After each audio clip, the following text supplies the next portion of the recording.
네, 이 시간 하나님께서 우리에게 주시는 말씀은 마태복음 15장 21절에서 28절까지의 말씀입니다. 마태복음 15장 21절에서 28절까지의 말씀입니다. 제가 봉독해 드리도록 하겠습니다. 예수께서 거기서 나가사 두로와 시돈 지방으로 들어가시니 가나안 여자 하나가 그 지경에서 나와서 소리질러 이르되 주 다윗의 자손이여 나를 불쌍히 여기소서 내 딸이 흉악하게 귀신 들렸나이다 하되 예수는 한 말씀도 대답하지 아니하시니 제자들이 와서 청하여 말하되 그 여자가 우리 뒤에서 소리를 지르오니 그를 보내소서. 예수께서 대답하여 이르시되 나는 이스라엘 집에 잃어버린 양 외에는 다른 데로 보내심을 받지 아니하였노라 하시니 여자가 와서 예수께 절하며 이르되 주여 저를 도우소서. 대답하여 이르시되 자녀의 떡을 취하여 개들에게 던짐이 마땅하지 아니하니라. 여자가 이르되 주여 올소이다마는 개들도 제 주인의 상에서 떨어지는 부스러기를 먹나이다 하니 이에 예수께서 대답하여 이르시되 여자여 내 믿음이 크도다 내 소원대로 되리라 하시니 그때로부터 그의 딸이 나으니라. 아멘. 네, 할렐루야. 오늘도 오후 예배 드리신 여러분들 가운데 하나님의 크신 은혜가 가득 넘치기를 주님의 이름으로 축복합니다. 오늘은 내 믿음이 크도다, 내 믿음이 크도다라는 제목으로 말씀 나누도록 하겠습니다. 2008년 6월 중국 수촨성에 큰 지진이 일어났습니다. 6월 13일 오후 베이촨현 폐허 속에서 구조대는 두 팔을 땅에 짚고 무릎을 꿇은 웅크린 자세로 숨을 거둔 20대 여성을 발견했습니다. 구조대가 이 여성의 시신을 들어 올리자 깜짝 놀랐습니다. 왜냐하면 그 밑에는 아기가 태어난 지 서너 달밖에 되지 않은 어린 아기가 새근새근 잠들어 있었기 때문입니다. 아기 엄마는 떨어지는 건물 더미 속에서 아기를 보호하기 위해 무릎을 꿇고 두 팔을 땅에 버틴 채 건물의 자네가 자신의 몸으로 떨어지는데도 팔로 버티면서 아기를 지키다가 그렇게 죽어간 겁니다. 구조대가 아기를 발견했을 때 아기는 아무런 상처도 입지 않고 아주 편안하게 잠들어 있었습니다. 그 아기 옆에는 엄마의 휴대폰이 놓여 있었습니다. 그 전화기의 액정 화면에는 다음과 같이 적혀 있었습니다. 사랑하는 아가, 만일 내가 살아남게 된다면 엄마가 너를 사랑했다는 것을 꼭 기억하렴. 여러분 어떻습니까? 엄마의 사랑이 참 크고 놀랍지 않습니까? 이 엄마뿐 아니라 우리의 모든 엄마들이 가지고 있는 그 자식에 대한 사랑은 참 크고 놀랍습니다. 오늘 말씀에 가나안 여자도 그랬습니다. 그녀에게는 딸이 있었습니다. 그런데 어느 날 가나안 여자의 딸에게 흉악한 귀신이 들렸어요. 귀엽기만 하고 곱기만 하던 그 예쁘기만 하던 자신의 딸의 눈동자가 풀어져 버렸습니다. 매일같이 알 수도 없는 소리를 막 중얼대리며 소리를 막 질러댔습니다. 그리고 막 거품을 흘리면서 쓰러지기도 했습니다. 지금까지는 온 가족의 사랑을 독차지하는 기쁨을 주는 딸이었지만 이제는 어머니의 가슴에 한이 맺히도록 못을 박는 사람이 되어버렸어요. 귀신 들려 미친 딸아이보다 오히려 그 아이를 바라보는 어머니의 심정은 가슴이 찢어지는 듯한 더 큰 아픔을 겪어야만 했습니다. 그런데 이런 절망 속에 있던 그녀에게 한 줄기의 빛이 비춰집니다. 여러분 무엇입니까? 그렇죠. 예수님에 대한 소문을 그녀는 들었습니다. 그때 예수님께서는 계속해서 갈릴리 지방에서만 사역하시다가 어디로 가세요? 두로와 시돈 지방으로 가셨습니다. 사실 두로와 시돈 이방 땅에 가는 것은 보통 유대인들이 상상하지도 못할 일이었습니다. 왜 그렇습니까? 유대인들은요 이방인들과 상종도 하지 않았기 때문입니다. 근데 유대인인 예수님께서 그 이방인들의 땅으로 가셨어요. 여러분 왜 그랬습니까? 여러분 다 이유가 있는 거예요. 이 가나안 여자는 예수님께서 계신 곳에 찾아와서 막 소리를 지르는 거예요. 주 다윗의 자손이여 나를 불쌍히 여기소서. 내 딸이 흉악하게 귀신 들렸나이다. 주 다윗의 자손이여 나를 불쌍히 여기소서. 네, 여러분 여기서 한번 우리가 생각할 것이 있습니다. 만약에 이 여자가 평안하고 즐겁고 행복한 가정을 계속해서 꾸리고 있었다면 주님 앞에 나왔을까요? 안 나왔을까요? 그렇죠. 아마 일평생 동안 예수님을 한 번도 만나지 못했을 겁니다. 하지만 그녀는 이 아픔과 슬픔이 있었기 때문에 우리 주님 앞에 나올 수 있었습니다. 여러분 우리도 마찬가지 아닙니까? 대부분의 사람들은 탄탄대로의 길을 달릴 때는 우리 주님 앞에 나오지 않습니다. 그의 능력을 구하기 위해서 무릎 꿇지 않습니다. 그저 그냥 그 자리에 안주합니다. 그래서 때때로 오히려 우리 삶에 찾아오는 그 환난과 어려움, 슬픔과 아픔과 고통은 오히려 큰 은혜가 된다는 것을 여러분 아시기를 바랍니다. 이렇게 계속해서 그 여자가 예수님 계신 곳에 감히 가까이 오지도 못한 상태에서 막 소리를 지릅니다. 근데 왜 이렇게 소리를 지릅니까? 이 여자가 가나안 사람이었어요. 더군다나 여자였잖아요. 그래서 예수님 주변에 둘러싸인 그 제자들이 막았습니다. 또 벌써 먼저 와서 예수님을 만나려고 하는 사람이 많았기 때문에 접근이 어려웠습니다. 이런 장애물들이 이 가나안 여자 앞에 있었습니다. 하지만 이 장애물도 그녀를 포기하게 만들지는 못했습니다. 그녀는 더 큰 소리로 막 질렀습니다. 여러분 어떻습니까? 당연히 여기서 예수님께서 그녀의 그 간절한 그 간구를 들어주시지 않겠어요? 여러분 성경을 보세요. 예수님께서는 구하는 자의 그 간구를 들어주십니다. 더군다나 이방인이든 유대인이든 간에 상관없이 다 들어주시잖아요. 여러분 잘 아시는 그 백부장 있잖아요. 이 백부장이 이방인이었습니다. 그런데 어떻게 되었습니까? 그의 하인의 중풍병을 고쳐주셨습니다. 하지만 오늘 예수님의 반응은 뜻밖입니다. 예수님께서는 한 말씀도 대답하지 않으십니다. 아니 도대체 무슨 일입니까? 예수님께서 귀라도 먹으신 겁니까? 계속해서 그 여자가 다윗의 자손이여 나를 불쌍히 여기소서 하고 막 소리를 지르니까 아마도 제자들이 그 여자에게 가서 좀 시끄러우니까 좀 조용히 할 수 없어 라고 꾸짖기도 했을 거예요. 그래도 그 여자는 그냥 소리를 마구마구 질러댔습니다. 마침내 참다 못한 제자들이 예수님께 청합니다. 우리 뒤에 저렇게 자꾸만 소리를 지르니까 어서 저 여자를 돌려 보내십시오. 빨리 좀 고쳐주라는 거죠. 듣기 싫다는 거죠. 하지만 예수님은 뭐라고 대답하십니까? 예수님의 대답이 뜻밖입니다. 24절입니다. 예수께서 대답하여 이르시되 나는 이스라엘 집에 잃어버린 양 외에는 다른 데로 보내심을 받지 아니하였노라. 아멘.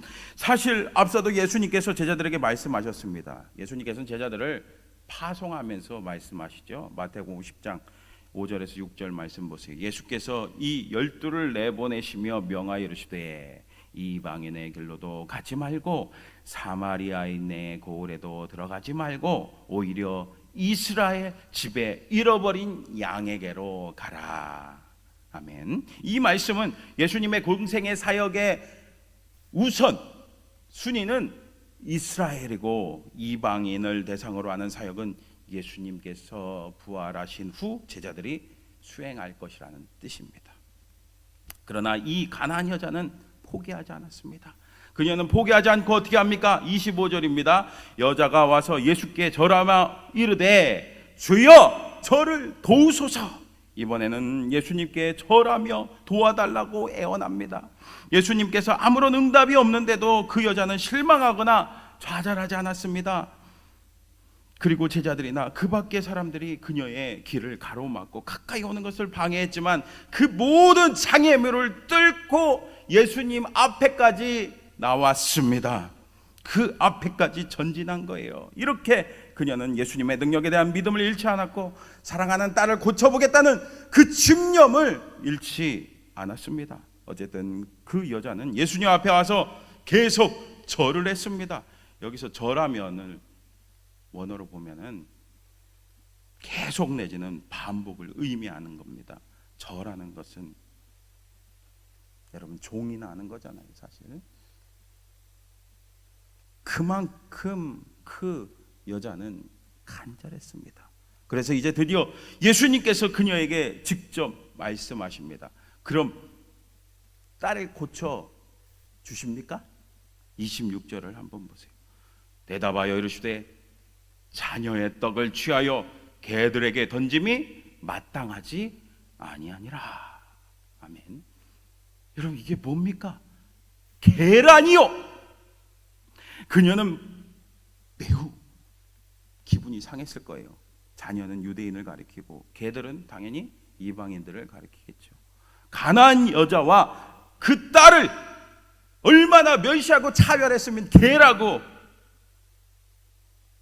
여러분 얼마나 기분 나빴을까요? 그러나 여기에는 예수님의 깊은 의도가 있었습니다. 여러분 그것이 무엇이겠습니까?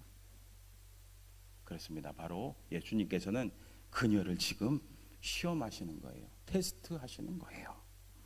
이 가나안 여자가 단순히 군중 심리에 들떠서 예수님께 호소하고 있는 것인지 아니면 정말 하나님의 능력을 전적으로 믿고 믿음으로 나온 것인지 시험하고 계신 겁니다. 사실 우리 같으면 뭐? 개라고? 아우 더러워. 나를 어떻게 보고 하면서 예수님의 그 모욕적인 그 말을 듣고 막 분을 내면서 화를 내면서 막 나 갈래 하면서 갔을지도 모릅니다. 그러나 그녀의 그 비장함은 사라지지 않습니다. 왜입니까? 그녀에게는 믿음이 있었기 때문이죠. 예수님이라면은 하실 수 있다는 그 믿음이 그녀에게 있었습니다. 여러분 우리 삶에 찾아오는 시험 무엇으로 이겨야 되겠습니까? 바로 믿음으로 승리해야 될 줄 믿습니다. 그녀는 포기하지 않고 뭐라고 합니까? 27절 말씀 보세요. 위대한 고백을 하죠.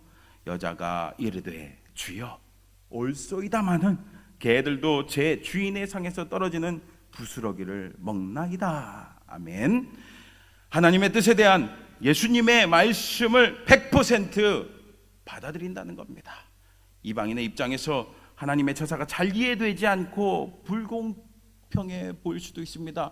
왜 하필 유대인들 뿐인가 라고 질문할 수도 있습니다. 하지만 그녀는 우선 하나님의 뜻을 수긍하면서 상에서 떨어지는 부스러기만 얻어도 자기 딸의 병은 낫고도 남을 것이라는 그 믿음을 보인 거예요. 또한 때가 되면 이방인들에게도 혜택이 들어올 때가 오겠지만 그때까지 기다릴 수 없으리만큼 딸에 대한 어머니의 사랑이 컸습니다. 여러분 이렇게 가나안 여자는 예수님에 대한 믿음이 흔들리지가 않았습니다. 멀리 집에 남아있는 딸이지만 예수님의 능력은 능히 그 딸의 병을 고치고도 남는 그 능력이 있다는 그 믿음을 그녀는 가지고 있었어요. 그래서 줄기차게 예수님께 요구하는 거예요. 여러분 구하라 주실 것이다 라는 그 주님의 말씀대로 정말 간절히 구하는 진실한 믿음을 그녀는 보여주었습니다. 그래서 예수님께서 그녀에게 말씀하십니다. 28절입니다. 이에 예수께서 대답하여 이르시되 여자여 내 믿음이 그도다 내 소원대로 되리라 하시니 그때로부터 그의 딸이 나으니라. 아멘. 할렐루야. 드디어 그 여자는 예수님의 응답을 받고 말았습니다. 예수님의 그 시험을 통과했습니다.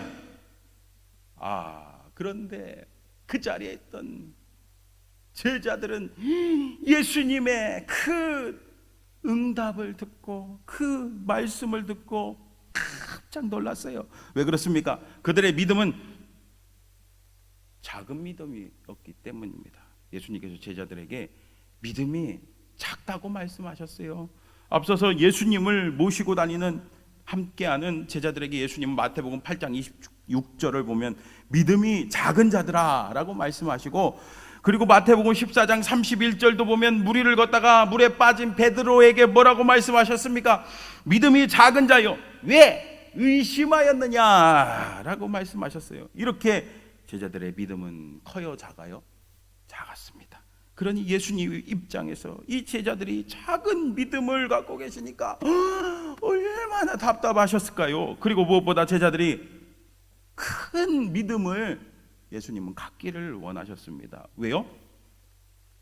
앞으로 이 제자들이 예수님께서 맡기신 그 사명 뭡니까? 그렇죠. 복음 전파.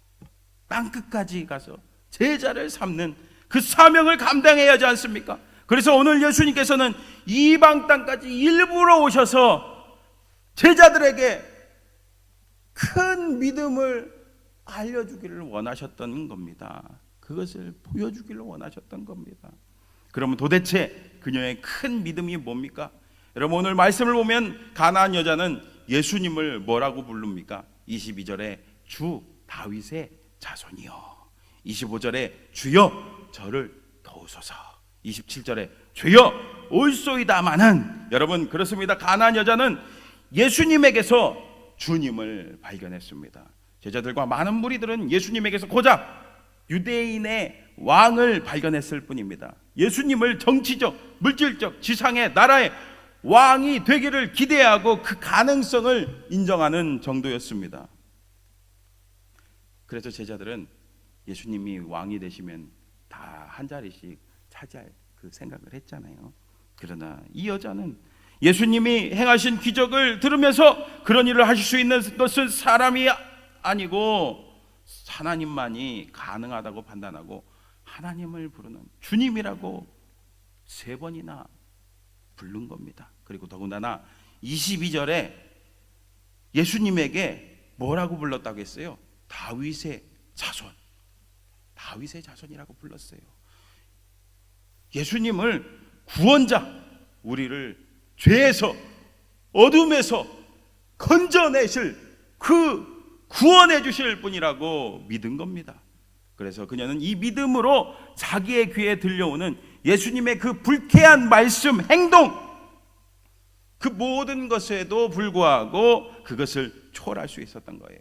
포기하지 않을 수 있었던 겁니다.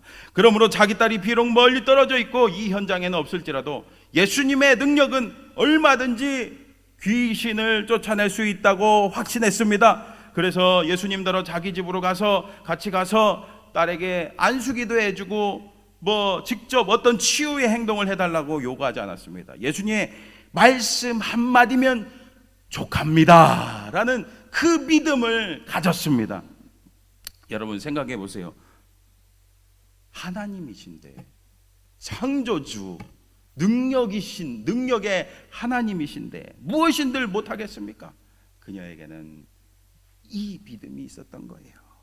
여러분 정말 어떻게 됐습니까? 정말 그 여자에 대한 예수님의 말씀은 공수표가 아니었습니다. 그녀가 믿고 집에 돌아가 보니 예수님께서 말씀하신 그대로, 그리고 말씀하신 바로 그 시각에 귀신이 쫓겨나갔습니다. 그녀의 딸은 깨끗이 고침 받은 줄 믿습니다. 할렐루야. 여러분 이것이 바로 큰 믿음이에요. 사랑하는 성도 여러분, 그렇습니다. 우리 하나님은 능력의 하나님이십니다. 우리 주님 안에 불가능은 없습니다. 하나님의 은혜는 참으로 놀랍습니다. 완벽합니다. 근데 문제는 우리에게 있습니다. 오늘 제자들과 같이 우리의 생각에 갇혀 있어서 우리의 선입견과 편견에 사로잡힌 작은 믿음으로 우리는 어떻습니까? 선을 긋고 계시지 않습니까? 우리는 주님을 향해 믿음의 한계선을 긋고 하나님을 제안합니다. 그러니까 하나님께서 행하시는 그 놀라운 은혜와 기적을 제대로 경험하지 못하는 겁니다. 여기까지만 하나님께서 하실 거라고 생각을 하는 거죠. 여러분, 오늘 우리가 우리 주님, 우리 하나님을 제대로 아시기를 바랍니다. 내 한계에서 벗어나 큰 믿음으로 하나님을 제대로 바라보고 하나님의 뜻과 마음에 맞는 기도를 드릴 때 바로 오늘 가나안 여자와 같이 우리 주님을 기쁘시게 하는 큰 믿음을 소유하는 자가 될 줄 믿습니다. 그리고 하나님이 베푸시는 그 능력과 기적과 은혜가 바로 나의 삶에 나타나게 될 줄 믿습니다. 기도하겠습니다. 하나님 아버지, 오늘도 우리를 이 자리에 불러주시고 말씀 듣게 해주시니 감사합니다. 오늘 제자들처럼 작은 믿음이 아닌 가나안 여자와 같이 주님을 제대로 아는 큰 믿음을 소유하게 하여 주시옵소서. 지금까지 하나님을 제안하고 내 믿음에 선을 그었다면 용서하여 주시고 하나님의 그 무한하신 능력과 권능을 의지하며 주님 앞에 나아가 간구하게 하여 주시옵소서. 그래서 날마다 하나님의 능력과 기적을 체험하며 하나님께 영광 돌리고 많은 사람들에게 선한 영향력을 끼치는 우리 모든 성도들 되게 인도하여 주시옵소서. 감사드리며 예수님의 이름으로 기도합니다. 아멘.